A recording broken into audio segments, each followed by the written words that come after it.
자, 계속해서 우리 사무엘상 2장 보겠습니다. 자, 어제 이제 사무엘의 어머니 한나의 기도를 집중적으로 봤습니다. 그 한나의 기도가 성경에서 나오는 가장 중요한 기도 가운데 하나였다. 그리고 사실 이 내용을 가만히 보면은 사무엘상 내용을 보면은 한나의 기도의 내용대로 이루어지는 것들이 굉장히 많습니다. 자, 예를 들어서 오늘 이제 본문에도 좀 나오겠지만 한나의 기도 가운데 하나님의 절대 주권으로 높은 자를 낮게 하시고 낮은 자를 높게 하시고, 그리고 하나님의 이 주권으로 잘못된 세상, 그 당시 사사시대 말기 아닙니까? 자기 소견에 옳은 대로 행하는 사사시대 말기 시대를 하나님의 주권으로 그것을 역전시키는 그런 내용들이 주를 이루었습니다. 그래서 나중에도 보면은 다윗은 그 가족 가운데서 가장 막내였습니다. 가장 낮은 막내를 하나님께서 가장 높이 올리시고, 사울이 첫째 왕으로서 이스라엘의 첫째 왕으로서 굉장히 높은 자리에 있었지만은 하나님께 불순종함으로 불순종할 때 하나님께서 그를 낮추시고, 한 집안의 가장 낮은 막내 아들, 그 아버지 이새조차도 사무엘이 왔을 때 아버지 이새조차도 자기 아들 막내 아들 다윗을 사무엘에게 보여주지 않을 정도로 안중에도 없었던 그런 막내 아들을 하나님께서 높이 올리시는 이런 일들이 많이 일어납니다. 그래서 한나의 기도가 사무엘 전체의 기도를 사무엘 전체에 나타나는 내용들을 보여주는 중요한 기도였습니다. 그걸 어제 우리가 살펴봤고요. 자, 11장 보겠습니다. 11절, 엘가나는 라마의 자기 집으로 돌아가고, 이게 이제 한나가 실로, 그 당시 언약궤가 실로에 있었으니까 실로의 절기마다 실로에 올라가서 예배를 드렸지 않습니까? 어제 한나의 기도도 그 실로에서 예배 드렸습니다. 그리고 난 다음에 이제 거기서 예배 다 마치고 이제 집으로 돌아가는 겁니다. 11절, 엘가나는 라마의 자기 집으로 돌아가고 그 아이는 사무엘이죠. 제사장 엘리 앞에서 여호와를 섬기니라. 자, 이제부터 사무엘과 엘가나와 한나의 아이 사무엘과 엘리 제사장의 두 아들 홈니와 비느하스를 계속해서 비교 대조하면서 보여줍니다. 이제 사무엘을 보여줬다가 두 아들을 보여줬다가 또 사무엘이 어떻게 했다, 또 두 아들이 어떻게 했다, 이렇게 비교 대조해서 보여주면서 사무엘은 높이고 엘리의 두 아들은 낮추는 이런 것들을 볼 수 있습니다. 자, 11절에 이제 한나가 서원대로 사무엘을 하나님 앞에 드렸습니다. 이제 그 아이는 여호와 앞에, 엘리 앞에서 여호와를 섬기니라 그랬습니다. 엘리 앞에서 엘리를 섬기는 것이 아니고 엘리 앞에서 그 엘리의 신앙 지도하에서 여호와를 섬기게 되는, 그리고 여호와를 섬기는 한 아이를 보게 됩니다. 자, 그리고 난 다음에 12절, 엘리의 아들들은 행실이 나빠 여호와를 알지 못하더라. 엘리의 두 아들이 있습니다. 홈니와 비느하스죠. 이 사람들은 첫 번째 행실이 나쁘다, 이 불량하다는 말인데, 여기서 행실이 나쁘다, 이것은 무가치하다 이런 의미다. 의미가 별로 없다는 겁니다. 그리고 불량스럽다. 그런데 이 엘리의 두 아들은 뭡니까? 그 당시에 제사장을 세습으로 이어받아서 된 제사장들입니다. 근데 자, 오늘날은 우리가 흔히 하는 말은 신정 사회가 아닙니다. 그죠? 이 정치와 종교가 분리되어 있는데, 이 사무엘상 이때는 뭐 다 신정 사회 아닙니까? 뭐 신정 사회라고 말할 정도로 없이 하나님을 섬기는 것이 모든 것이 일상 속에서 다 번져 있습니다. 정치, 경제, 사회, 문화까지. 그 당시에 제사장은 가장 중요한 직분이었습니다. 그래서 우리가 앞에서 살펴본 대로 이스라엘 12지파가 땅을 차지할 때 레위 지파는 따로 구별해서 그 가운데서 제사장이 있고, 하나님의 성막을 위해서 일하는 사람들이니까 그 사람들을 따로 구별해서 세상의 일은 하지 않고 하나님의 일만 집중하도록 했습니다. 그러니까 이 제사장의 일이 절대로 무가치한 게 아니고 가장 구별된, 가장 귀중한 일이었습니다. 그런데 그 제사장의 아들이었던 역시 제사장이었던 홈니와 비느하스가 그 당시에 아무런 가치가 없게 됐다라는 겁니다. 쓸모가 없게 되어버린 거예요. 하나님의 가장 중요한 직분을 맡은 사람이 그 중요한 직분을 쓸모없게 만들어버렸다는 것이죠. 얼마나 이게 하나님 앞에서 나쁜 일이냐는 것이죠. 자, 그리고 행실이 나빠 여호와를 알지 못하더라. 자, 앞에서 뭐라 그랬습니까? 11절에 그 아이는 엘리 앞에서 여호와를 섬기니라라고 되어 있습니다. 한 아이는 어릴 때부터 여호와를 섬기는데 그 당시 제사장이었던 홈리와 비느하스는 여호와를 알지 못하더라. 앞에서 11절에서 여호와를 섬기는 한 아이를 보여주고 그 다음에는 여호와를 섬기지 않는 제사장의 아들들을 보여주는 것이 비교 대조해서 보여주죠. 자, 이러면서 이 시대는, 이 사사시대 말기 시대 때는 그러면은 그 시대 풍조는 이 어린아이 사무엘이 살아가는 풍조가 그 시대의 풍조였습니까? 홈리와 비느하스가 살아가는 이 삶의 모습이 그 시대의 풍조였습니까? 홈리와 비느하스가 그 시대의 풍조였죠. 왜? 사사시대 말기니까 자기 속인에 옳은 대로 했으니까, 자기 좋은 대로 했으니까. 그러니까 어떻게 보면 그 시대에 타락한 시대에 살아가는 삶의 모습을 보여주는 사람은 홈리와 비느하스입니다. 오히려 이 아이가, 어린아이가 여호와를 섬기는 것이 오히려 비정상적인, 뭐 비정상이라고 나쁘다는 게 아니고 그 시대에 안 맞는 그런 모습이었어요. 무슨 말인가 하면 그 타락한 시대의 풍조의 제사장마저도 자기 소견에 옳은 대로 자기 멋대로 여호와를 무시하고 살아가는데 한 아이는 여호와를 섬기고 있었다는 것. 우리가 흔히 하는 말, 하나님께서 이렇게 여호와를 섬기는 한 아이를 하나님께서 남겨두었다라고 말을 하는 것입니다. 그렇죠? 자, 그 시대의 이제 풍조가 어땠는가 홈리와 비느하스를 통해서 잘 보여주죠. 13절.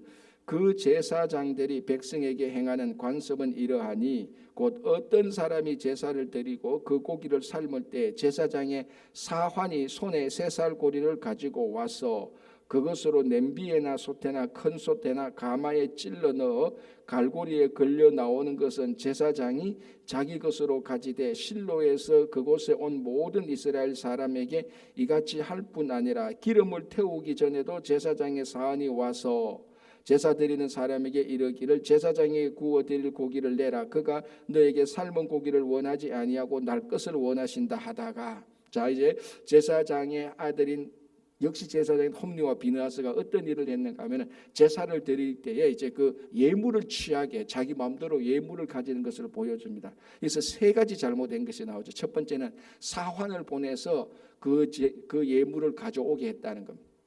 그 예물에 대해서는 예물 드리는 자와 그 제사를 주관하는 제사장만이 그 예물에 대한 터치하거나 그 예물을 먹을 수가 있습니다. 그런데 제사장이 사헌을 보내는 것은 이거는 하나님의 거룩한 예물을 오염시키는 것하고 마찬가지입니다. 그럼 홈리와 비느하스가 요즘 말로 하면 이렇게 되죠. 야, 내 그까지 가기 싫으니까 자기 밑에 사헌 시켜서 거기 가서 그 고기 좀 가져와. 이렇게 지금 했는 풍조하고 똑같습니다. 그래서 사원이 가서 3살 뭐 삼지창 같은 거죠. 그거 가져가서 이제 갈고리에 걸려 나오면 거기에서 제사드린다 툭해서 걸려 나오는 것을 홈리와 제사장에게 갖다 드렸다는 것이.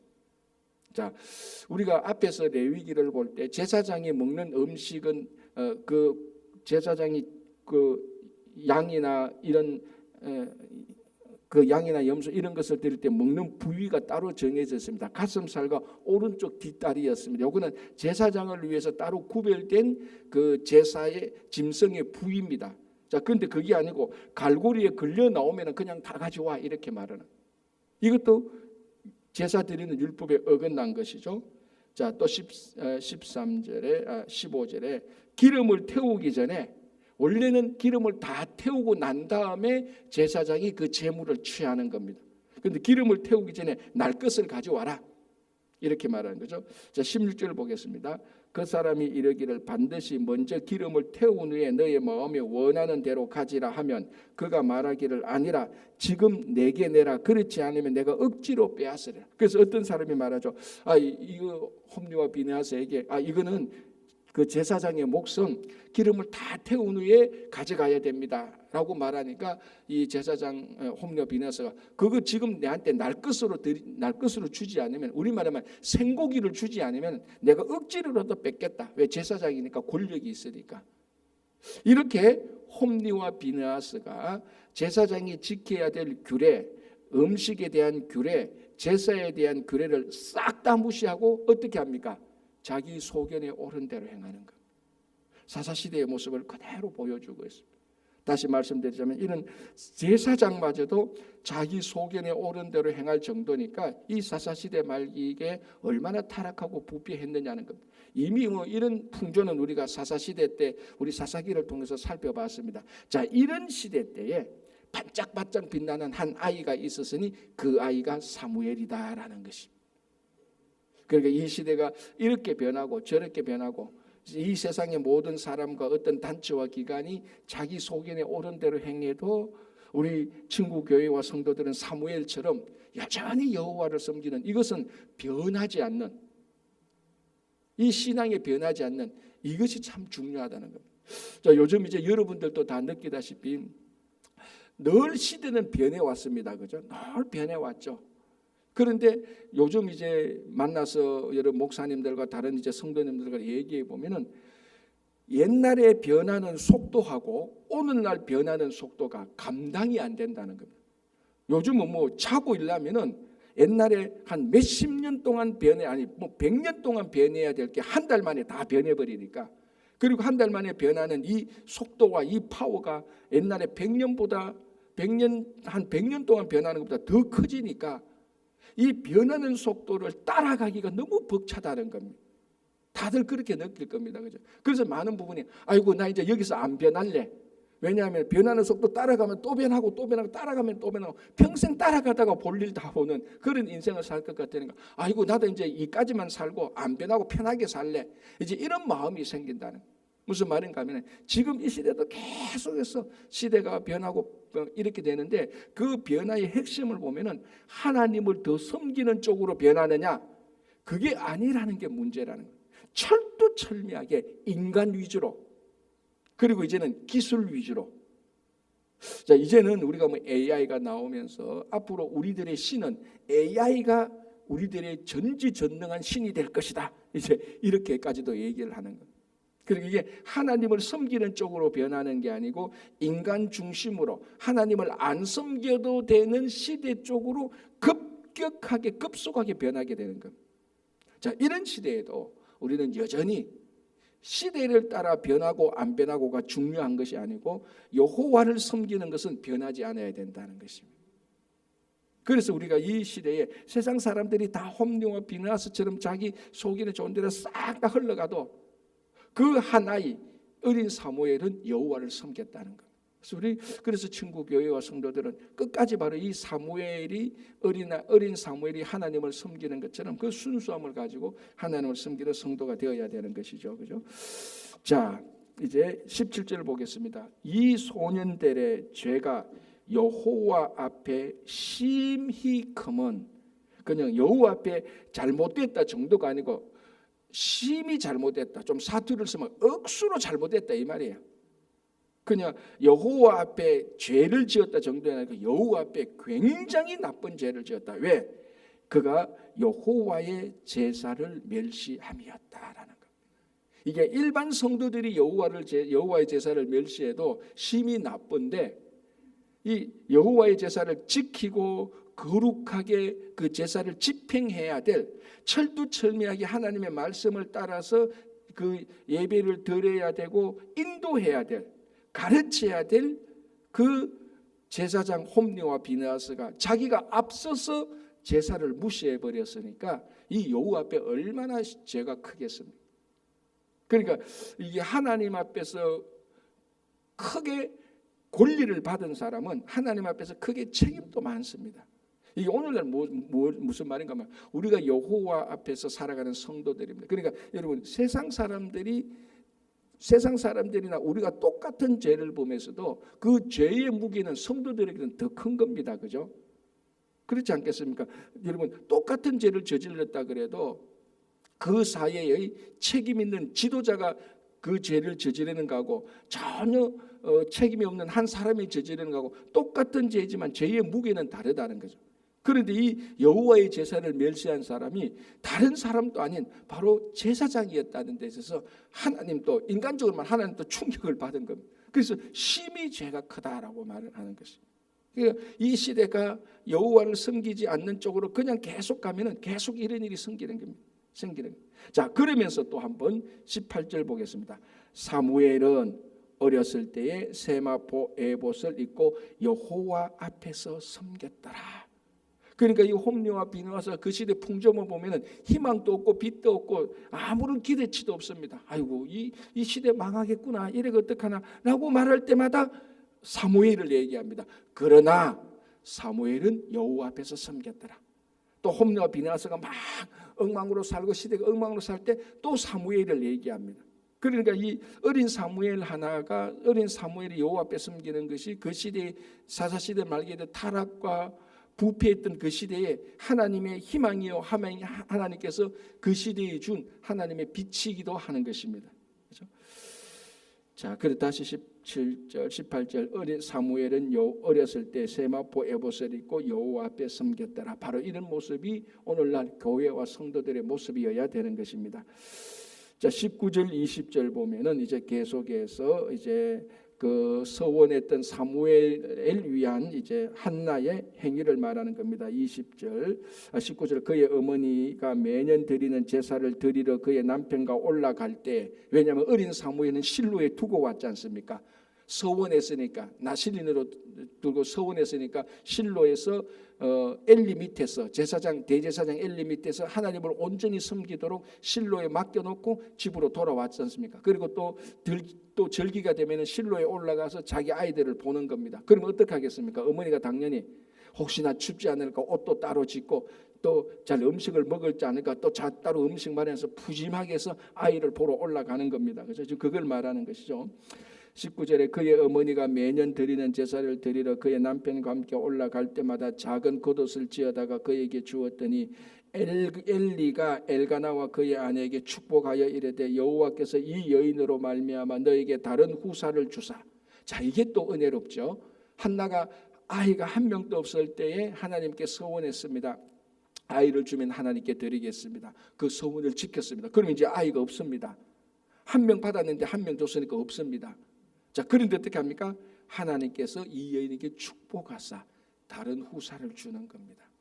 그러니까 우리가 서원해서 하나님께 서원대로 지킬 때에 하나님께서는 반드시 서원하는 사람을 기억하고 계시고 그 서원하는 사람의 모든 삶을 하나님께서 책임져 주시는 겁니다. 그게 사실은 가장 기본적인 신앙 아닙니까? 그죠? 자, 그런데 다른 후사를 주사. 그러니까 세상적으로 말하면 숫자적으로 따지자면요, 사무엘 하나를 하나님께 드렸습니다. 그런데 하나님이 몇 명을 주는가 보면요, 자, 그 다음에 다른 후사를 주사. 이가 여호와께 간구하여 얻어 바친 아들을 대신하게 하시기를 원하노라 하였더니 그들이 자기 집으로 돌아가매 여호와께서 한나를 돌보시사 그로 하여금 임신하여 세 아들과 두 딸을 낳게 하였고, 삼남 이녀를 줬습니다. 미안합니다, 자꾸 세상 말해서 이건 남는 장사한 거예요, 그죠? 아무것도 없는 데서 한 명 받아서 한 명 드렸는데 삼남 이녀를 준 겁니다. 여러분, 우리 어르신들 잘 알 겁니다. 우리나라에서 한 가정에서 가장 복된 자녀의 숫자가 몇 명입니까? 그게 5명인데 삼남 이녀예요. 가장 이제 요즘은 그런 거 안 따지지만 옛날에 보면 그 자료들을 보면 이 가정의 가장 복된 그 자녀로서, 그 가정에 생긴 자녀로서 가장 복된 자녀가 2남 3녀가 아니고 3남 2녀였다는 겁니다. 근데 그게 똑같이 오늘 이 한국도 아닌데 여기 보면 하나님께서 세 아들과 두 딸을 준 겁니다. 우리식으로 순전히 우리 한국식으로 억지로 해석하자면은 가장 좋은 아들을 준 겁니다. 3남 2녀 서원대로 드렸으니까, 그죠? 그래서 세 아들과 세 딸을 주지 않았고 이에 사무엘은 여호와 앞에서 자라니라. 하나님께 드린 서원대로 하나님께 드린 이 자녀 사무엘은 계속해서 여호와 앞에서 섬겼고 여호와 앞에서 자랐고 여호와 앞에서 예배를 드렸고 했던 것을 보여주는 겁니다. 그죠? 자, 다시 또 이제 누구 집으로 가냐? 엘리 집으로 또 갑니다. 자, 계속해서 지금 교대로 보여주죠. 사무엘 보여줬다가 엘리 보여줬다가 사무엘 보여줬다가 또 엘리 보여줍니다. 그 집안에 홈리와 비느하스. 22절에 엘리가 매우 늙었더니, 아마 이제 엘리도 고령이 되었습니다. 이 말은 실제로 엘리가 늙은 것도 사실이지만, 자, 엘리는 어쨌거나 그 시대의 사사시대 말기 때 지금 사무엘이 정식적으로 신앙의 리더가 되기 전에 어쨌거나 엘리가 리더였습니다. 그런데 이 엘리가 이제 늙었다는 겁니다. 실제로 몸도 늙었지만 이제 엘리의 영적 능력이 자꾸 이제 쇠퇴해 가고 있다라는 겁니다. 그래서 원래 정상적으로 말하면 홈리와 비느하스가 아버지의 대를 이어서 대제사장과 제사장으로 역할을 해야 되는 겁니다. 그런데 지금 분위기가 어디로 갑니까? 사무엘에게로 흘러가고 있는 것을 보죠. 엘리가 매우 늙었다. 영적 이제 능력이 쇠퇴했다라는 것을 보여주는 겁니다. 엘리가 매우 늙었더니 그의 아들들이 온 이스라엘에게 행한 모든 일과 해망문에서 수종드는 여인들과 동침하였음을 듣고, 이 어찌 이런 일이 생깁니까? 이게 정상적으로 되려면 엘리가 매우 늙었더니 그의 아들들이 이제 아버지의 사역, 아버지의 제사장직을 이어받아서 이제 사역에 나갔더라. 뭐 이렇게 나와야 이게 정상인데, 아버지는 늙었고 그의 두 아들은 갈수록 계속해서 더 부패하고 타락합니다. 그게 뭡니까? 해망문에서 수종드는 여인들과 동침했다라는 것입니다. 이거는 일반 정상인들도 이런 일이 생기면 큰 하나님 앞에 범죄인데, 제사장인 홈리와 비나 제사장이 회막에서 수종되는 여인과 동침을 해버렸어요. 2배, 3배의 나쁜 죄죠. 아마 여기서 회막에서 수종되는 여인은 아마 나실인으로 서약했던 여인이라고 추정되어집니다. 회막에서 수종을 드니까 자기 삶을 완전히 하나님께 드린, 오늘날로 말하자면 참 이거 불경스러울 수 있는데 수녀와 같은 사람입니다. 자기 삶을 다 드렸으니까. 그런데 성직자가 그 수녀를 간음해버렸다. 이게는 세속에서도 이런 유의 일이 일어나도 큰 잘못인데, 이게 이 당시 성마가 제사장과 나실린 관계에서, 나실린 여자 관계에서 이런 일이 생겼으니 이게 얼마나 큰 죄가 있습니까? 그러니까 소문이 쫙 퍼져버린 겁니다. 그걸 엘리가 소문으로 듣게 된 것이죠. 그러니까 이렇게 철저하게 계속 지금 영적 어둠 속으로 들어갑니다. 엘리는 늙었고 그의 두 아들은 갈수록 더 부패하고 타락하고 시대도 자꾸 혼란스럽고, 우리 같으면 이제 보통 이렇게 뭐라 합니까? 이런 얘기 들으면 뭐라고 합니까? 아이고 말세구나 말세. 세상이 앞으로 어떻게 되려고 그러나, 우리 다 이렇게 혼잣말로 중얼거리지 않습니까? 그런데 이때에 세상이 어떻게 되려고 그러나라고 이때 하나님께서 남겨둔 사람이 있었다는 겁니다. 사무엘이라는 겁니다. 그게 계속 보여주는 거죠. 21절에 그들에게 이르되 너희가 어찌하여 이런 일을 하느냐? 내가 너희의 악행을 이 모든 백성에게 듣노라. 자, 이 악행을 백성에게 듣노라가 아니고 모든 백성에게 듣는다. 무슨 말이죠? 모든 백성들이 다 알고 있었다는, 소문이 다 퍼졌다는. 그러니까 한두 사람이 몰래 와서 엘리 제사장한테 제사장님 큰일 났습니다. 지금 홈리와 비느하스 제사장이 회막에서 수종되는 여인들과 간음했습니다. 이거 빨리 덮어야 됩니다. 해결해야 됩니다. 이 정도가 아니고 이미 다 모든 백성이 다 알고 있다. 제일 마지막에 엘리가 알게 된 겁니다. 그러니까 이 일이 얼마나 일파만파가 일으켰다는 것을 알 수 있죠. 얼마나 큰 후폭풍. 그러니까 홈리와 비느하스가 잘못한 것이 모든 사람들에게 다 이게 나쁜 영향을 끼치고 있다는 겁니다. 계속해서 타락하는 거죠. 24절에 내 아들아 그리하지 말라. 내게 들리는 소문이 좋지 아니하니라. 너희가 여호와의 백성으로 범죄하게 하는도다. 사람이 사람에게 범죄하면 하나님이 심판하려니와 만일 그 사람이 여호와께 범죄하면 누가 그를 위하여 강구하겠느냐 하되 그들이 자기 아버지의 말을 듣지 아니하였어요. 그러니까 이 홈리와 비느하스가 단 하나도 하나님 앞에서 제대로 하는 게 없습니다. 그죠? 하나님의 제사도 멸시했죠. 완전히 하나님의 제사장이 제사장을 멸시했죠. 제사장이 제사를 멸시했죠. 제사장이 회막에서 수종되는 여인과 간음했죠. 그것을 지적하는 아버지의 말을 듣지 않습니다. 회개도 하지 않습니다.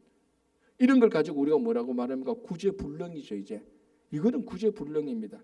죄의 강도가 가벼운 게 아니라 전부 다 굵직굵직한 겁니다. 제사장이 제일 해서는 안 될 일만 하는 겁니다. 제사장이 제사를 무시해버리니까. 제사장이 제사를 무시하는데 누가 예배를 제대로 드리겠습니까? 그러니까 교회 성도들이 주일날 예배를 안 드리는데 무슨 세상 사람들을 보고 하나님을 섬기라고 말하겠습니까? 말도 안 되는 거하고 똑같은 것입니다. 그렇죠? 자, 그리고 이 무거운 걸 가지고 아버지가 어쩜 대제사장이 제사장에게 그것을 지적하고 책망하는데 헝 하고 무시해 버리는 거예요. 뭡니까? 아버지의 권위도 없고 제사장의 권위도 없고 대제사장의 권위도 없는 겁니다. 모든 게 다 지금 망가져가고 있는 영적인 건전함이, 영적인 건강함이 다 망가져가고 있는 것들을 보여주고 있습니다. 자, 그러니 하나님이 손을 대죠. 그들이 자기 아버지의 말을 듣지 않았으니 이는 여호와께서 그들을 죽이기로 뜻하셨습니다. 이 노아 시대하고 똑같습니다. 노아 시대하고 똑같습니다. 이때 하나님 심판하죠. 자, 그런데 26절에 이에 사무엘이 점점 자라매 여호와와 사람들에게 은총을 더욱 받더라. 아까 말했죠. 시대는 점점 타락하고 부패했는데 사무엘은 점점 자라매. 그리고 여호와와 사람에게 은총을 더욱 받더라. 그러니까 세상은 더 타락하는데 사무엘은 점점 자라고 더욱더 은총을 받습니다. 여기에 희망이 있는 겁니다.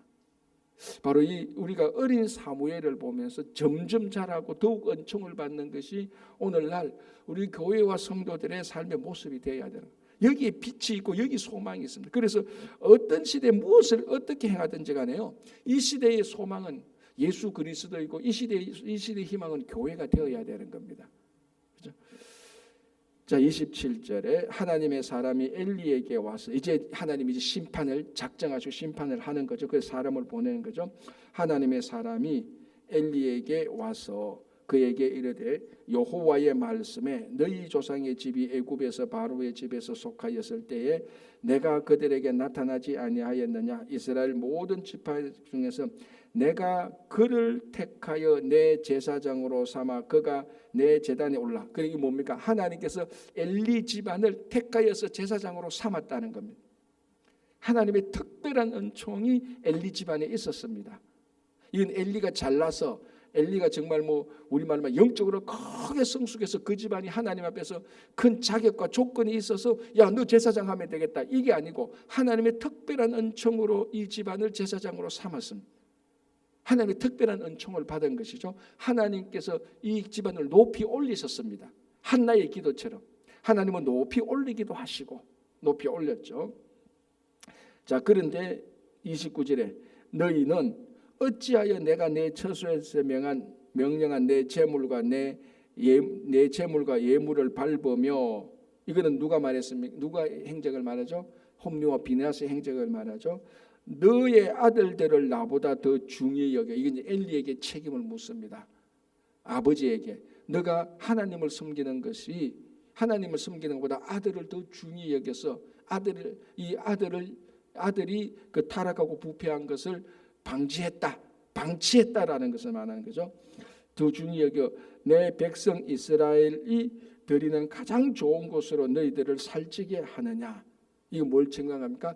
하나님의 제사를 무시했던 홈리와 비느하스의 그 일을 제대로 잡지 못했던 엘리를 책망하고 있는 겁니다. 자, 30절 그러므로 이스라엘의 하나님 나 여호와가 말하노라. 내가 전에 너의 집과 너의 조상의 집이 내 앞에 영원히 행하리라 하였으나, 하나님께서 엘리의 집안을 높이 올렸습니다. 그러나 이제 나 여호와가 말하노니 결단코 그렇게 하지 아니라. 그전에는 너를 선택해서 너를 제사장으로 영원히 높이 올렸는데 이제는 그렇게 안 하고 낮추겠다는 겁니다. 한나의 기도죠. 하나님은 높이기도 하시고 낮추기도 하시고. 그런데 하나님이 인간의 마음처럼 마음대로 높이고 올리고 이게 이렇게 합니까? 하나님의 그 거룩과 사랑에 의해서 높이기도 하고 낮추기도 하는 겁니다. 자, 그다음 구절 보시기 바랍니다. 나 여호와가 말하노라. 결단코 그렇게 하지 아니하리라. 너를 낮추려면 나를 존중히 여기는 자를 내가 존중히 여기고 나를 멸시하는 자를 내가 경멸하리라라고 되어 있어요. 그러니까 하나님께서 누구를 높이십니까? 여호와를 존귀히 여기는 자를 높이는 겁니다. 여호와를 멸시하는 자를 하나님은 낮추는 겁니다. 그러니까 우리가 인간적인 이기적인 마음으로 하나님 마음대로 안 해. 올리기도 하고 낮추기도 하고 물론 맞습니다. 그런데 우리가 오늘 이 본문을 통해서 알 수 있는 것은 하나님은 어떤 사람을 올립니까? 여호와를 존중히 여기는 자. 신분과 직위와 출생과 배경 이거 상관없이 여호와를 존중히 여기는 자를 하나님께서 높이기도 하시고 여호와를 멸시하는 자를 하나님께서 낮추기도 하신다는 거예요. 자, 우리가 이제 사무엘과 이 홈니와 비느하스 두 아들을 보면서 여호와를 섬기는 것은 그 사람의 신분과 지위와 직분과 학력과 권력과 물질에 상관없습니다. 진짜 제대로 보면 누가 여호와를 제일 잘 섬겨야 됩니까? 홈니와 비느하스가 제일 잘 섬겨. 엘리와 홈니와 비느하스가 제일 잘 섬겨야 되는. 그런데 그런데 이 시대에 사사시대 말기 이 사람들은 오히려 덜 섬기는 겁니다. 어린 사무엘은 하나님을 제대로 섬길 수 있습니까? 그러니까 어리다고 해서 무조건 하나님을 섬기는 것도 아니고 제사장이라고 해서 무조건 하나님을 잘 섬기는 것도 아닙니다. 신분과 지위에 상관없이 여호와를 존중히 여기는 자, 하나님을 귀하게 여기는 자, 그 사람이 잘 섬기는 겁니다. 야, 저 사람은 출신이 저래니까 하나님 잘 섬겼지, 출신이 저래니까 하나님 못 섬겼지, 그런 거 아니라는 것을 우리가 사무엘과 엘리 가문을 보면서 우리가 비교할 수 있는 겁니다. 그죠? 그래서 여호와 존중히 여기는 자를 하나님께서 존중히 여기고 멸시하는 자를 하나님께서 경멸히 하신다라고 말합니다. 자, 그러면서 이제 31절부터 끝절까지 하나님께서 이 엘리 집안에 완전한 심판을 멸하는 겁니다. 너희 집에 더 이상 노인이 없고 젊은이 없고 다 그 집안을 심판할 것이라고 말하면서 34절에 너희의 두 아들 홈니와 비느하스가 한날에 죽으리니 그 둘이 당할 그 일이 너에게 표징이 되니라. 심판은 반드시 옵니다. 하나님께서 참고 참으셨다가 그래서 이제 홈리와 비느하스가 죽음으로 말미암아 너희 가정에 심판의 표징이 될 것이다. 자, 그러면 이제 제사장이 없지 않습니까? 홈리와 비느하스 죽어버리니까. 그러면 어떡합니까? 하나님께서 35절에 내가 나를 위하여 충실한 제사장을 일으키리니. 누구를 말하는 거죠? 그 시대에 사무엘을 말하는 겁니다. 그러니까 이게 어떤 신분이나 지위나 세습직으로 인해서 야, 우리는 끝까지 이런 것 이쪽으로 가는 거야, 그거 없다는 겁니다. 하나님께서는 높이기도 하고 낮추기도 하는 겁니다. 가장 중요한 것은 우리가 이민자로 살든 미국에서 백인으로 살든 어떻게 살든 그거 덜 중요한 거죠. 진짜 중요한 것은 우리 속에서 여호와를 존중히 여길 때 하나님께서는 우리를 높이고 멸시할 때 하나님께서 우리를 낮추기도 한다는 겁니다. 그래서 홈리와 비느하스는 결국은 이 집안은 다 낮추어 버리는 겁니다. 그런데 한나의 아들, 한나가 멸시당하고 무시당해서 낳았던 그 아들, 그 사무엘이 하나님을 섬길 때 하나님께서 이 제사장을 다시 일으켜 주신 이 아이를 충실한 제사장으로 일으켜 세운다는 하나님의 이 말씀이 나타나는 거예요. 그러니까 오늘 이 시대에 지금 우리가 사회적으로 얼마나 크냐, 얼마나 잘났느냐, 얼마나 똑똑하냐, 신분이 어떠냐, 이런 것들이 우리가 이 사회에서 살아가는 중요한 조건과 자격이 될 수는 있지만 여호와 하나님 앞에 설 때는 하나님은 그런 것들을 다 걷어내고 보십니다. 사람은요, 어쩔 수 없이 그 사람에게 덕지 붙어 있는 것을 안 볼 수가 없어요. 그 사람의 미모나 인격이 인물됨이나 출신이나 배경이나 지금의 신분이나 지금까지 사온 업적이나 이런 것을 사람들은 다 고려합니다. 그래서 우리는 뭐라고 말하면 그 사람 만났을 때 제일 하는 게 그 사람 직업이 뭐냐 묻고 그 사람이 어디서 어떻게 사느냐, 그 사람이 과거와 이런 것을 묻습니다. 그러나 하나님이 우리를 볼 때는 그것을 다 걷어내고 보는 거죠. 다 걷어내고 그 마음 한순간에 진짜 여호와를 존귀히 여기는가 그거를 보는 겁니다. 그래서 우리가 있는 교회도 온전하지 못하고 다 부족하죠. 부족하니까 사람들의 외모를 자꾸 보는 겁니다. 덕지. 그런데 하나님은 그런 것을 싹 걷어내고 그 한순간에 그 마음의 심령에 여호와를 존귀히 여기는가 그거를 보는 겁니다. 그래서 오늘도 우리가 이 사무엘과 그 엘리 집안을 보면서 오늘 여러분들의 가정과 교회와 우리 각자의 신앙이 이 하나님께서 충실한 제사장을 일으키기로 보고 계시는 그런 교회와 성도들이 되시기를 간절히 바랍니다. 기도하겠습니다. 하나님 아버지 감사합니다. 이 시대가 계속하여서 하나님을 섬기는 쪽으로 가는 것이 아니라 하나님을 부정하고 사람들이 자기 중심적으로 살아가는 완전한 기술의 시대로 접어들고 있습니다. 이제 기술이 너무나 뛰어나니까 이 기술이 하나님을 대신하여서 살아가고자 하는 그런 시대로 들어갑니다.